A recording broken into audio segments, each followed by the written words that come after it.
নমস্কার বন্ধুরা, welcome back to my channel Champa রান্নাঘর।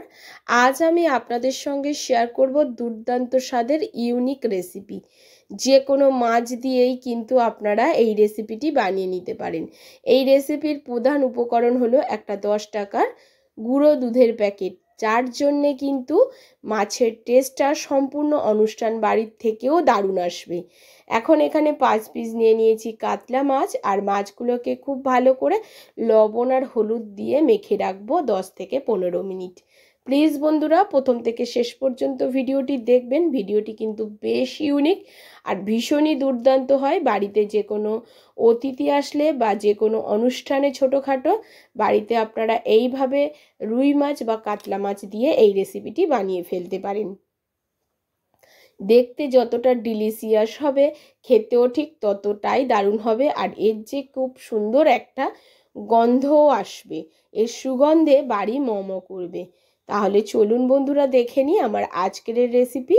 খুব ভালো করে লবণ হলুদ মেখে মাছগুলোকে আমি রেখে দিলাম। এখন চলে যাব শিলপাটায় একটা মশলা বানিয়ে নেব। নিয়ে নেব হাফ চামচ গোটা ধনিয়া, 1 চামচ গোটা জিরা আর গোটা গরম মশলা। জল দিয়ে খুব ভালো করে মিহি করে বেটে নিতে হবে। এই কাজটা আপনারা মিক্সির জারে করে নিতে পারেন, তবে শিলে বাটলে টেস্টটা আরও ভালো আসে, সেজন্য আমি শিলে বেটে নিয়েছি। আপনারা মিক্সির জারে গোটা মশলাই কিন্তু বেটে ব্যবহার করতে হবে এই রান্নায়। এখন জিরে বাটাটা হয়ে গেছে। এখন নিয়ে নিয়েছি 5-6টা রসুনের কোয়া, নিয়ে নিয়েছি 1 ইঞ্চি আদা, একটা গোটা পেঁয়াজ কুচি, আর নিয়ে নিয়েছি ধনে পাতা। এর মধ্যে কিছুটা কাঁচা লঙ্কাও অ্যাড হবে। এটাকেও খুব ভালো করে বেটে নেব। প্রথমে এগুলো বেটে নেওয়ার পর তারপরে কাঁচা লঙ্কাটা দেব, কারণ কাঁচা লঙ্কাটা প্রথমে আমি নিতেই একদম ভুলে গেছিলাম। তো প্লিজ বন্ধুরা অবশ্যই কাঁচা লঙ্কাটাকেও দিয়ে দেবেন। ধনেপাতা, কাঁচা লঙ্কা, রসুন, আদা, পেঁয়াজ সমস্ত কিছুর একটা মিহি পেস্ট তৈরি হবে। এটাকেও আপনারা কিন্তু মিক্সির জারে করে নিতে পারেন। আমি শিলের মধ্যেই বেটে নিয়েছি। এবারে খুব ভালো করে এগুলোকে বেটে নেওয়ার পরে এইগুলোকে তুলে নেব। এখন আমাদের মশলা কিন্তু একেবারে রেডি হয়ে গেছে।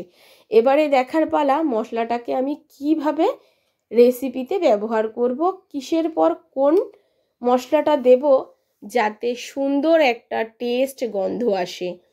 আর এখন কিন্তু শীতকাল বন্ধুরা, অবশ্যই এই শীতকালে এই রেসিপিটি বাড়িতে অবশ্যই একবার বানিয়ে খেয়ে দেখবেন। এখন কড়া বসিয়ে নিয়েছি। কড়ার মধ্যে দিয়ে দিচ্ছি 1 চামচ মতো সাদা তেল। তেলটা একটু গরম হয়ে গেলে দিয়ে দেবো একটা গোটা বড় সাইজের পেঁয়াজ কুচি। এই পেঁয়াজটাকে আমি বেরেস্তা বানিয়ে নেব। প্রধান উপকরণ হবে এই বেরেস্তা। এই বেরেস্তাটার জন্যেই কিন্তু দারুণ একটা গন্ধ আসবে মাছের ঝাল থেকে। তবে এর মধ্যে আরও একটা জিনিস মেশাতে হবে, দেখতে থাকুন। এখন দেখুন পেঁয়াজ বেরেস্তাটা তৈরি হয়ে গেছে, তুলে রাখবো। এবারে যে তেল আছে তার মধ্যে আরও একটু সর্ষের তেল অ্যাড করে দিচ্ছি। দেওয়ার পরে মাছগুলোকে হালকা লালচে রং ধরিয়ে ভেজে নিতে হবে। প্রথমে 3খানা মাছ আমি দিয়ে দিচ্ছি, তারপরে আরও 2খানা মাছ আমি ভেজে নেব। উল্টে পাল্টে একটু লালচে করে ভাজতে হবে, খুব কড়া করে ভাজা যাবে না। হালকা লালচে রং ধরিয়ে ভেজে নিতে হবে। প্লিজ বন্ধুরা আমার এই ছোট্ট চ্যানেলে আপনাদের সাপোর্ট আর সাহায্যের খুবই প্রয়োজন। প্লিজ পাশে থাকবেন আর সাপোর্ট করবেন। আপনাদের জন্যেই কিন্তু আমি নিত্য নতুন রেসিপি নিয়ে আসার চেষ্টা করছি। এই রেসিপি কিন্তু সম্পূর্ণ আমার, যে কটা রেসিপি আমি আপনাদেরকে মাছের দেখিয়েছি সম্পূর্ণ আমার রেসিপি। এগুলো আপনারা কোনো মতেই ইউটিউব খুঁজলেও পাবেন না বা ফেসবুক খুঁজলেও পাবেন না। এখন দেখুন মাছগুলো কিন্তু আমার পুরোপুরি ভাজা হয়ে গেছে, 3টে মাছ। এখন যে 2টো মাছ আছে সেই 2টো দিয়ে দেবো। মোট এখানে 5 পিস মাছ নিয়েছি। তবে বন্ধুরা মাছের পরিমাণটা বাড়ানোর সঙ্গে সঙ্গে মশলার পরিমাণগুলোও কিন্তু বাড়িয়ে নিতে হবে। এই রেসিপিতে একদম ঝোল হবে না, গা মাখা ঝাল হবে। এবারে যে তেল আছে তার মধ্যে আরও 2 পিস মাছ আমি দিয়ে দিচ্ছি ভাজার জন্যে। তার মধ্যে আমি যে পেঁয়াজ বেরেস্তাটা করে নিয়েছিলাম সেটা কিন্তু ঠান্ডা হয়ে গেছে। তার মধ্যে এবারে 1 চামচ গুঁড়ো দুধ অ্যাড করে দেবো। 1 চামচ গুঁড়ো দুধ অ্যাড করে দিলাম। এখানে অবশ্যই গুঁড়ো দুধটা লাগবে, আর যেটুকুনো দুধ থাকবে 1 চামচ বদলে সেটাকে আমি জলের সাথে গুলে নেব। সেটা আর দেখালাম না, পরে আমি বলে দেব। এখন দেখুন গুঁড়ো দুধটাকে খুব ভালো করে পেঁয়াজ বেরেস্তার সাথে আমি মেখে এরকমভাবে রেখে দেবো। এটা আমার পরে লাগবে। এর জন্যে না একটা খুব সুন্দর গন্ধ আসবে মাছের ঝোলে। এখনই দুধটা মাখানোর পরে খুব সুন্দর একটা গন্ধ আসছিল। এবারে মাছ দুটোকে তুলে নিচ্ছি। প্লিজ বন্ধুরা, আপনারা পুরোটা রেসিপিটা দেখবেন, বাড়িতে বানিয়ে খেয়ে দেখবেন, তারপরে আমাকে কমেন্ট করে জানাবেন যে কেমন ছিল। এখন যে তেল আছে তার মধ্যে দিয়ে দিচ্ছি জিরে ফোড়ন, একটা তেজপাতা আর একটা শুকনো লঙ্কা। ফোড়ন থেকে যখন একটা সুন্দর গন্ধ আসবে তখন দিয়ে দিতে হবে রসুন, পেঁয়াজ, আদা আর কাঁচা লঙ্কার বাটাটা। এর মধ্যে কোনো রকম হলুদ আর ব্যবহার হবে না, শুধু মাছটা ভাজার সময় হলুদ ব্যবহার করেছি, কিন্তু গ্রেভিতে কোনো রকম হলুদের ব্যবহার হবে না। এখন এই পেঁয়াজ, আদা, রসুন, ধনেপাতা, কাঁচা লঙ্কাটাকে খুব ভালো করে লো টু মিডিয়াম ফ্লেমে কষাতে হবে। যখন দেখবেন মশলার গা দিয়ে এরকম তেল ছাড়তে শুরু করেছে আর পেঁয়াজ রসুনের কাঁচা গন্ধ চলে গেছে, তখন এর মধ্যে দিয়ে দিতে হবে জিরে, ধনে আর গোটা গরম মশলা বাটাটা।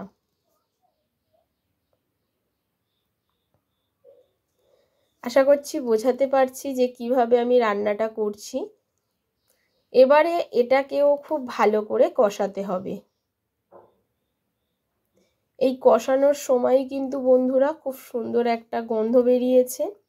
এখন এর মধ্যে অ্যাড করে দিতে হবে কাশ্মীরি লঙ্কার গুঁড়ো। কাশ্মীরি লঙ্কার গুঁড়োটা কালারের জন্য আমি 5-6টা কাঁচা লঙ্কা দিয়েছি, সেটার ঝালের জন্য। এখানে মেনলি ঝাল হবে কাঁচা লঙ্কায়, কোনো রকম গুঁড়ো মশলা ব্যবহার হবে না। যেহেতু একটু সাদামাটা কালার আসে সেই জন্য একটু কাশ্মীরি লঙ্কার গুঁড়ো অ্যাড করেছি, যাতে সুন্দর একটা কালার আসে।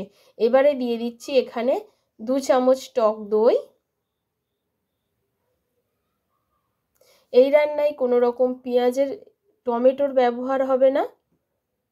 সরি বন্ধুরা, এখানে কোনো রকম টমেটো দেওয়া যাবে না। তার জন্যে টক দইটাকে খুব ভালো করে মশলার সাথে মিশিয়ে আমি খুব ভালো করে কষিয়ে নেব। লো টু মিডিয়াম ফ্লেমে করতে হবে, হাই ফ্লেমে করতে গেলে কিন্তু টক দইটা কেটে যাওয়ার সম্ভাবনা থাকে। এখন যখন দেখবেন ঠিক এই রকম তেল ছাড়তে শুরু করেছে মশলা থেকে, তখন এর মধ্যে দিয়ে দিচ্ছি পরিমাণ মতো লবণ।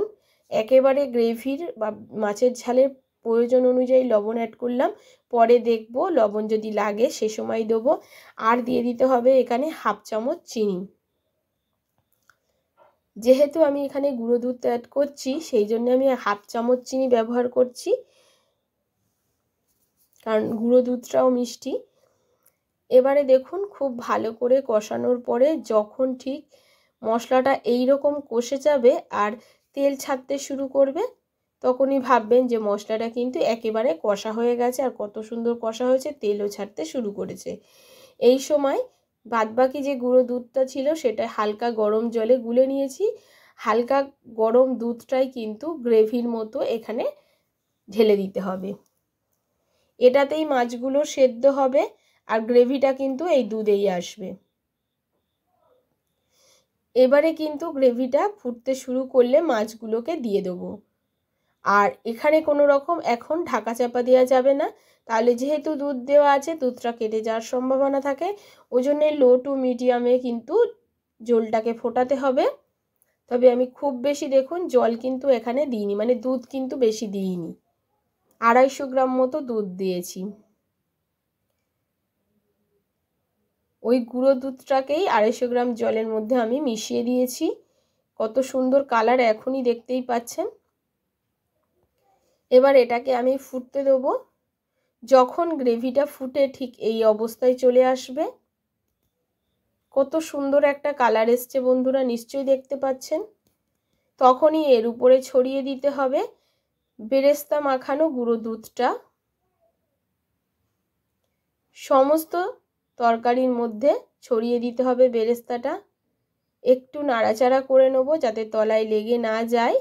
এবারে একদম লো ফ্লেমে দিয়ে 3 মিনিট মতো ঢাকা চাপা দিয়ে রাখতে হবে এই সময়, কারণ এই সময় গুঁড়ো দুধ আর পেঁয়াজ বেরেস্তাটা মিশে একটা খুব সুন্দর সুগন্ধ ছড়িয়েছে। সেটাকে খুব ভালো মতো এই রেসিপির মানে তরকারির সঙ্গে মেশানোর জন্য ঢাকাটা চাপা দিয়ে রাখতে হবে, যাতে খুব সুন্দরভাবে গ্রেভির সাথে মিশে যায় গন্ধটা। প্রায় 4 মিনিট পরে ঢাকনাটা তুলে নিয়েছি, একটু নাড়াচাড়া করে নিচ্ছি, তলায় কিন্তু একদমই লেগে যায়নি। আর কতটা সুন্দর কালার এসছে বন্ধুরা, আপনারা নিশ্চয়ই দেখতে পাচ্ছেন। এইভাবে যদি আপনারা রুই মাছ হোক বা কাতলা মাছ হোক রান্না করে বাড়িতে গরম গরম ভাতের সঙ্গে খেয়ে থাকেন, অনুষ্ঠান বাড়ি কিন্তু হার মেনে যাবে এই মাছের রেসিপির কাছে। অবশ্যই বন্ধুরা আপনারা বাড়িতে একবার এইভাবে মাছটা রান্না করে খেয়ে দেখবেন। এখন 10 মিনিটের জন্য স্ট্যান্ডিং টাইমে রেখে দেবো। 10 মিনিট পরে আপনাদেরকে ঢাকাটা খুলে দেখাচ্ছি। দেখুন বন্ধুরা কতটা সুন্দর দেখতে হয়েছে, গ্রেভিটা কিন্তু আরও টেনে যাবে। দেখুন, এখন এটাকে একটা পাত্রে ঢেলে নিয়েছি। আশা করি আমার আজকের এই কাতলা মাছের রেসিপি আপনাদের পছন্দ হয়েছে। যদি ভালো লেগে থাকে অবশ্যই একটা লাইক করবেন, প্রচুর প্রচুর শেয়ার করবেন, আর কমেন্ট করে জানাতে ভুলবেন না বন্ধুরা আপনারা কোথা থেকে আমার ভিডিওটি দেখছেন। আশা করছি আজকের ভিডিওটি আপনাদের খুব ভালো লাগবে, ভীষণ একটা ইন্টারেস্টিং মাছের ভিডিও। আজ এই পর্যন্ত, আবারও দেখা হবে অন্য